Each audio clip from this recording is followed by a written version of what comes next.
ఆంధ్రప్రదేశ్ హోంశాఖ మంత్రి వంగలపూడి అనిత వివిధ శాఖల ఉన్నతాధికారులతో విశాఖపట్నంలో సమీక్షా సమావేశం నిర్వహించారు. ఈ సందర్భంగా పలు విషయాలు తెలుసుకున్న ఆమె విలేకరుల సమావేశంలో మాట్లాడారు. విశాఖపట్నాన్ని ఆర్థిక రాజధాని చేస్తానన్న జగన్ విశాఖపట్నాన్ని గంజాయి హబ్గా మార్చారని, భవిష్యత్తులో విశాఖ జిల్లాలో గంజాయి లేకుండా చేసేందుకే మా ప్రయత్నం అంటూ వంగలపూడి అనిత చెప్పుకొచ్చారు. ఇక దిశ పోలీస్ స్టేషన్లో పేరు మార్పు ఉంటుంది. గత తెలుగుదేశం హయాంలో ఉన్నటువంటి మహిళా పోలీస్ స్టేషన్లుగానే నామకరణం చేస్తామని చెప్పుకొచ్చారు. ఉన్న రోజుల్లో పోలీసులంటే ఒక గౌరవం దక్కే విధంగా తమ ప్రభుత్వం కార్యాచరణ రూపొందిస్తుందంటూ వంగలపూడి అనిత చెప్పుకొచ్చారు. ఇక తెలుగుదేశం ప్రభుత్వంలో మహిళలకు రక్షణ ఏ విధంగా కల్పిస్తామనే దానిపై ఇప్పటికే చర్యలు చేశామని, మహిళా రక్షణగా ప్రభుత్వం పాటుపడుతుందని చెప్పారు వంగలపూడి అనిత. ముఖ్యంగా విశాఖపట్నం లాంటి ఒక బ్యూటిఫుల్ సిటీలో ఈ గంజాయి అన్న దాని మీద ఉక్కుపాదం మోపాలి అన్న కాన్సెప్ట్ మీద ఈరోజు మేము చర్యలు తీసుకోవడానికి సిద్ధపడ్డాం. ఎందుకు ఇది ఇమీడియట్గా మీరు ఎందుకు టేకప్ చేశారు మేడం గారు అని మీరు అనుకోవచ్చు. ఎందుకంటే నిన్న నేను కొంతమంది మా ఎమ్మెల్యేస్ అందరి ఇంట్లోకి వెళ్తూ ఉంటే జనరల్ పబ్లిక్ నా దగ్గరికి వచ్చి మాట్లాడారు. మేడం గంజాని అరగట్టండి, చాలా ఇబ్బందులు పడుతున్నాం. టీచర్స్ నాకు ఫోన్లు చేశారు. గవర్నమెంట్ స్కూల్స్ దగ్గర 5th క్లాస్ 6th క్లాస్ చదువుతున్న పిల్లలు కూడా గంజాయి తీసుకుంటున్నారు. అంటే గంజాయి అంత విచ్చలవిడైపోయింది, విపరీతంగా వైజాగ్లో దొరుకుతోంది. ఒక ఎమ్మెల్యే స్థాయిలో ఉన్న ఒక వ్యక్తి ఏమని చెప్పాడంటే, గంజా వైజాగ్లో ఈవినింగ్ పూట ఆఫ్టర్ 8 కొన్ని ప్లేసెస్కి వెళ్ళడానికి మేము భయపడుతున్నాం. కొన్ని ప్లేసెస్లో ఎస్పెషల్లీ గంజాయి బ్యాచ్ ఉంటున్నారు, వాళ్ళు మా మీద తిరగబడుతున్నారు, కొడుతున్నారు, చంపుకోవడానికి కూడా సిద్ధపడుతున్నారు. ఎంత మేరకు క్రైమ్ రేట్ పెరిగిపోయిందంటే ఎంతో ప్రశాంతమైన విశాఖపట్నంలో హత్యలు వింటున్నాం, నడి రోడ్డు మీద నరుక్కోవడం విన్నాం. సో ఇటువంటి సిచ్యువేషన్ అన్నిటిని అరికట్టాలంటే మూలాలని మనం వెతుక్కోవాలి. మూలాలైన ఈ గంజాయిని అదేవిధంగా డ్రగ్స్ని కంట్రోల్ చేసే పరిస్థితి మనకి రావాలి. ఈరోజే గంజాయి గురించి డ్రగ్స్ గురించి మాట్లాడుతున్నప్పుడు అనేకమైన ఇష్యూస్ నాకు బయటపడినాయి. అంటే నేను అంటానంటే ఎక్కడ ఈ గ్యాప్ నడుస్తుంది, మనకి సోర్సెస్ కట్ అయిపోయాయని అఫీషియల్స్ చెప్తున్నారు. సోర్సెస్ కట్ అయిపోయినా కూడా రోజు రోజుకి ఎందుకు ఈ డ్రగ్స్ కేసెస్ కానీ గంజాయి కేసెస్ కానీ పెరుగుతున్నాయి? మీకు తెలుసా, ఈరోజు వాళ్ళు ఇచ్చిన రిపోర్ట్ ప్రకారం చూస్తే 1252 మంది ఈ రోజుకి జైల్లో ఉన్నారు. డ్రగ్స్ మన గంజాయి కేసులో పట్టుబడిన వాళ్ళు ఆంధ్రప్రదేశ్లోనే మొట్టమొదటిగా, మిగతా జిల్లాలన్నీ కలిపి 385.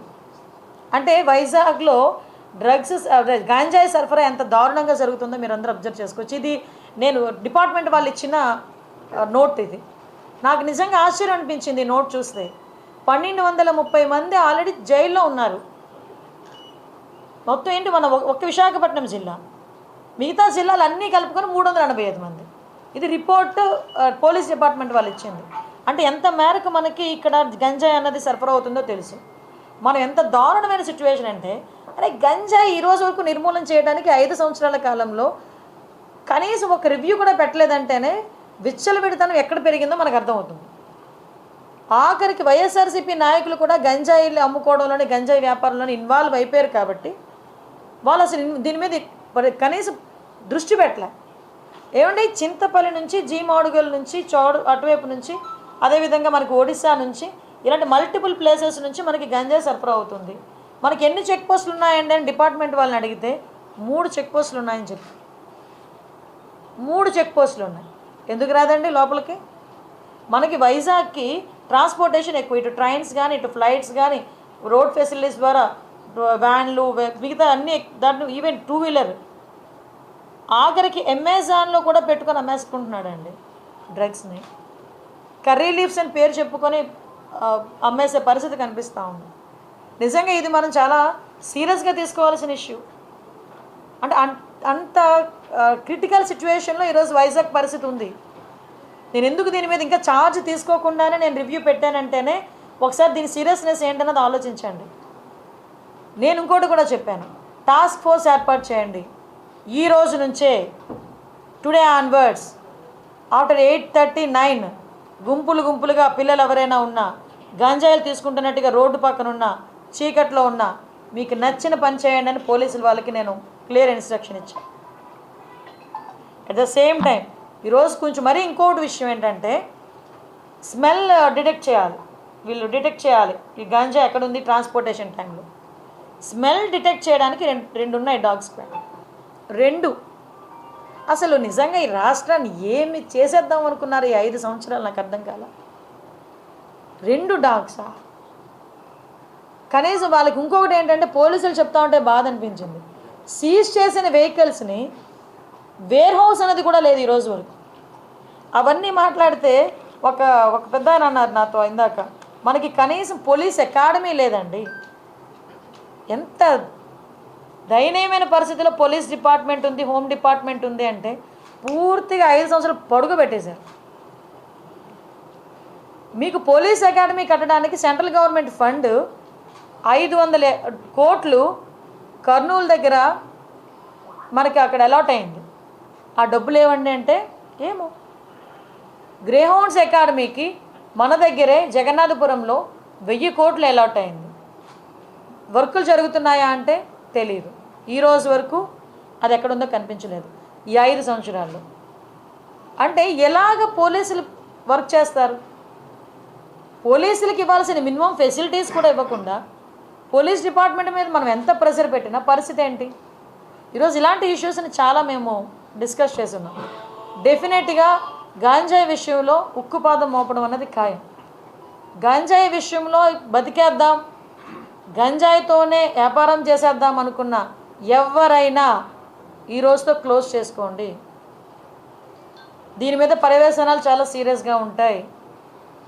గంజాయితో దొరికితే ఏదో పాపం ఎంత దారుణం అంటే 18 నుంచి 25 సంవత్సరాల లోపు ఉన్న వాళ్ళు ఎక్కువ మంది ఈ గంజాయి ట్రాన్స్పోర్టేషన్లో. వాళ్ళు చెప్తూ ఉంటే బాధ అనిపిస్తుంది. ఒకరోజు నేను అక్కడ కూడా ఒకసారి సెంట్రల్ జైలు కూడా ఒకసారి వెళ్ళి చూస్తాను ఒకసారి వెళ్ళి. అక్కడ కడుపుతో ఉన్నవాళ్ళు, ప్రెగ్నెంట్ లేడీస్, చిన్న చిన్న పిల్లలు, వాళ్ళందరూ కూడా ఈరోజు 1200 మంది జైల్లో ఉన్నారంటే ఏంటి దాని పరిస్థితి ఏంటి? అంటే ఇన్ని సంవత్సరాలు, ఈ 5 సంవత్సరాలు విశాఖపట్నాన్ని రాజధాని చేసేస్తాను మాట్లాడి ఏందయ్యా రాజధాని చేసామంటే గంజాయికి రాజధాని చేశారు, డ్రగ్స్కి రాజధాని చేశారు. రోడ్డు మీదకి వెళ్తూ ఉంటే భయం వేస్తూ ఉంది. ఇటువంటి సిచ్యువేషన్ నుంచి కంపల్సరీగా ఒక మార్పు అయితే తీసుకురావాలి. ఆ మార్పు తీసుకురావడానికి వైజాగ్ ప్రజల్ని కూడా నేను సపోర్ట్ కోరుకుంటున్నా. డెఫినెట్గా పోలీస్ వాళ్ళకి సపోర్ట్ చేయండి. ఇంకొకటి కూడా చెప్తున్నా, గంజాయి విషయంలో నేను పోలీసులకి ఇన్ఫర్మేషన్ ఇది కూడా చెప్పాను. గంజాయి విషయంలో ఎవరైనా పట్టుబడిన తర్వాత పోలీస్ డిపార్ట్మెంట్ వాళ్ళకి మేము అధికార పార్టీకి సంబంధించిన వాళ్ళమని చెప్పినా కూడా మీరు టాలరేట్ చేయొద్దు అని చెప్పా. ఎవరైనా ఒకటే తప్పు చేసినవాడు. గంజాయి విషయంలో ఎట్టి పరిస్థితుల్లోని తెలుగుదేశం పార్టీ వాళ్ళైనా, జనసేన, బీజేపీ ఏ పార్టీ వాళ్ళైనా, ఆఖరికి వైఎస్ఆర్సీపీ వాళ్ళైనా ఎట్టి పరిస్థితుల్లోని ఎవరిని కూడా టాలరేట్ చేయాల్సిన అవసరం లేదు. టాలరేట్ చెయ్యం, ఎట్టి పరిస్థితులను టాలరేట్ చెయ్యం. టాస్క్ ఫోర్స్ ఈ రోజు నుంచే రంగంలో దిగుద్ది. చెక్ పోస్టులు పెంచుతున్నాం. చెక్ పోస్టుల దగ్గర సీసీ కెమెరాస్ కూడా మేము అరేంజ్ చేసుకోవడానికి సిద్ధపడుతున్నాం. చెక్ పోస్టుల దగ్గర సీసీ కెమెరాస్తో పాటు దాన్ని మానిటర్ చేయడానికి ఆల్రెడీ కంట్రోల్ రూమ్స్ దగ్గర ఉన్నాయి. కాకపోతే నాకు ఎంత బాధ అనిపిస్తుందంటే ఇవన్నీ మేము చేయగలమని వాళ్ళు చాలా కాన్ఫిడెంట్గా చెప్పారు పోలీసులు. కానీ ఈరోజు సిటీలోనే చూస్తే 1700 సీసీ క్యామ్స్ ఉంటే 700 పనిచేస్తున్నాయంట. ఏంటి అంటే మెయింటెనెన్స్కి డబ్బులు లేవు. ఈ 5 సంవత్సరాలు పోలీస్ స్టేషన్ మెయింటెనెన్స్కి డబ్బులు లేవు. వాళ్ళు ఇచ్చే 8000 రూపాయలు కూడా 5 సంవత్సరాలు ఇవ్వలేదు. ఏమైపోయిందండి ఈ డబ్బు అంతా? ప్రతి నెల 8000 రూపాయలు వాళ్ళకి వచ్చే మెయింటెనెన్స్ అంటే స్టేషనరీకనో దేనికనో ఖర్చులకనో దేనికనో వెళ్తే దానికి కూడా 8000 రూపాయలు కూడా ఈరోజు వరకు లేవు. ఏఆర్ ఎవరైనా వాళ్ళని విఆర్లో పెడితే పని చేయించుకుంటారు కానీ జీతాలు ఇవ్వరు పోలీసులకి. ఈ 5 సంవత్సరాలు దుస్థితి అది పోలీసుల దుస్థితి. నేను ఛాలెంజ్గానే తీసుకుంటున్నా, డెఫినెట్గా నేను ఛాలెంజ్గానే తీసుకుంటున్నా. ఎందుకనంటే ఈరోజు వరకు ఆర్లో పోలీస్ స్టేషన్లో ఒకసారి మీరు చూస్తే షెడ్లు వేసుకొని ఉన్నారండి. పోలీస్ స్టేషన్లో మినిమం ఫెసిలిటీస్ లేవు. మినిమం ఇమ్యూనిటీస్ కూడా కల్పించకుండా పోలీసులు ఉద్యోగాలు చేయమంటే ఎలా అవుతుంది? అలాగే నేను ఆల్ ఆఫ్ సడన్ వీళ్ళకి నేను ఏదో చేస్తాను కదా, చెయ్యొచ్చు. సిఎస్ఆర్ ఫండింగ్స్ ఉన్నాయి కలెక్టర్ గారికి ఒకసారి కలెక్టర్ గారు నిజంగా 5 సంవత్సరాల్లో కలెక్టర్ గారు కూడా దృష్టి పెట్టుంటే వాళ్ళకి ఎంతో కొంత మంచి జరిగేదేమో. ఈ రోజు వరకు ఒక అకాడమీకి కానీ వేరే వీటికి వచ్చిన డబ్బులు ఏమైపోయినాయి? అవన్నీ పక్కన పెట్టండి. ఎకడమికల్ ఇష్యూస్ అన్నీ పక్కన పెట్టండి. టెక్నికల్గా మనం చూసుకున్నా, వాళ్ళ వర్క్ సైడ్ మనం చూసుకున్నా, డెఫినెట్గా ఉన్న పోలీస్ డిపార్ట్మెంట్ వాళ్ళకి ఇంకొకటి విషయం చెప్తున్నా. ఈరోజు ఎవరైతే రిజర్వ్ పోలీసులు కొంతమంది ఉన్నారు, ఏపీఎస్బీ వాళ్ళందరూ కూడా ఏదో ఆ టైంకి వస్తారు, ఆ టైంకి వర్క్ చేస్తుంటారు, మళ్ళీ బ్యాక్కి వెళ్తుంటారు. అలాంటి వాళ్ళని కూడా మేము ఇంటిగ్రేట్ చేసి వాళ్ళతో కూడా కోఆర్డినేట్ చేసుకొని ఫర్దర్గా ఎటువంటి చెక్ పోస్టుల దగ్గర కానీ ఎక్కడైనా డ్యూటీస్ వేసేటప్పుడు వాళ్ళని కూడా యూజ్ చేసుకునేటట్టుగా ఎటువంటి టెక్నికల్ ఇష్యూస్ వాళ్ళకి లేకుండా ఒకసారి మొత్తం అఫీషియల్స్ అందరితోనే మాట్లాడి దాన్ని కూడా ఇంటిగ్రేట్ చేస్తాం. నాకు ఆశ్చర్యకరమైంది ఏంటంటే, ఇది పొలిటికల్, ఆశ్చర్యకరమైంది ఏంటంటే ఇన్ని ఫెసిలిటీస్ లేకపోయినా మాలాంటి వాళ్ళ దగ్గరికి వచ్చి ఎందుకు అరెస్టులు చేసేవారో మాకైతే అర్థం కాదు. పోలీసులు ఎందుకు అంత ప్రాణం పెట్టి పనిచేశారు? ఏమీ కల్పించకపోయినా పోలీసులను పెట్టి అంత ప్రాణం పెట్టి పనిచేశారే. మరి అన్ని ఫెసిలిటీస్ కల్పిస్తే మరి ఇంకెలా పనిచేస్తారో చూడాలి. ఏమో చూడాలి. అంటే మా మీద అంటారా, వాళ్ళ మీద అంటారా? నేను ఇంకోటి కూడా చెప్పా, ఎట్టి పరిస్థితుల్లోని కూడా సమయానికి అనుకూలంగా ఏదో సేఫ్ గేమ్ మాత్రం ఆడొద్దు. పోలీసులు కూడా ఇన్స్ట్రక్షన్ ఇచ్చి no safe games, only straight game. ఎట్టి పరిస్థితుల్లోని 3 నెలల్లో మార్పు తీసుకొస్తాం. 3 నెలలు టైం ఇచ్చా.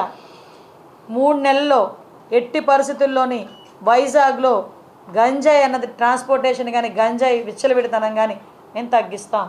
నాకు చాలా కాన్ఫిడెన్స్ ఉంది. డెఫినెట్గా ఆ రకంగానే పనిచేస్తాం. నేను ఛార్జ్ తీసుకొని వచ్చిన తర్వాత కూడా డీ అడిక్షన్ సెంటర్స్ మరీ దారుణం అండి. 3 ఉన్నాయట, 30 మంది ఉన్నారట. ఇక్కడేమో 1200 మంది ట్రాన్స్పోర్ట్ చేసిన వాళ్ళు పట్టుకున్నారు. 30 మంది డీ అడిక్షన్ సెంటర్లో అంటే 6 days 7 days సరిపోతాయి అన్న ఫీలింగ్ ఏదో ఆర్గనైజేషన్స్ ద్వారా చేస్తున్నారు. కేజీహెచ్లో ఎందుకు మనం ఒక బ్లాక్ తీసుకోలేకపోతున్నాం? So at the same time schools దగ్గర అవేర్నెస్ ప్రోగ్రామ్స్ కండక్ట్ చేయాలి. ట్రైబల్లోని మనకి ట్రైబల్ ఏరియాలో అవేర్నెస్ ప్రోగ్రామ్స్ కండక్ట్ చేయాలి. పోలీసుల పరిస్థితి ఎలా అయిపోయిందంటే మాకు టీఏడిఎల్ లేవండి, ఆఖరికి ఏజెన్సీ అలవెన్స్లు కూడా లేవు 5 సంవత్సరాలు. సో అన్నిటినీ కూడా స్ట్రీమ్లైన్ చేస్తాం. అట్ ద సేమ్ టైం ఇంకోటి కూడా చెప్పాను, ఏదైతే మహిళా రక్షణ విషయంలో ట్రాఫిక్ పోలీసులు కూడా చాలా అప్రమత్తంగా ట్రాఫిక్ని ఎంతైతే మీరు కంట్రోల్ చేస్తారో స్కూల్ ఏరియాస్లో, స్కూల్ జోన్స్లో ఈవ్ టీజింగ్ మీద కూడా అంతే దృష్టి పెట్టండి. ఈవ్ టీజింగ్ చేసే వాళ్ళని కూడా మీరు ఎట్టి పరిస్థితుల్లో వదిలిపెట్టే ప్రసక్తి లేదు. అవన్నీ కూడా మేము చాలా క్లియర్గా చర్చించుకున్నాం.